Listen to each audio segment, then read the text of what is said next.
My loss was sudden. I cannot cope with the guilt I feel, and my family do not share that, as they had a better relationship with my loved one.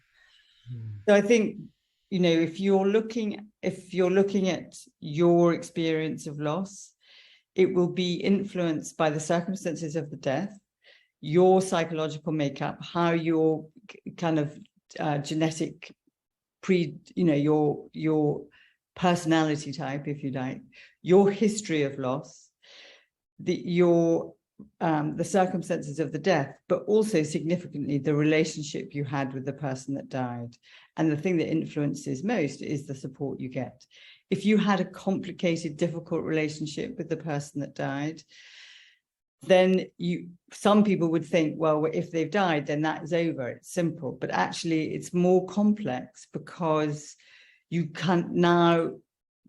You can't go back and put that relationship right. And I think when you're talking about guilt, that's what you're experiencing, is that that is no longer a repairable relationship. And one of the things that when I'm talking to people who feel guilt is to recognize that most grief has a feeling of guilt, that we feel guilt, but it doesn't give us the fact of guilt. We're not necessarily guilty because we feel guilty, and separate the feeling from the fact, and kind of recognize what you had control over and what you could influence, and what you absolutely had no control over, and what you both co-created.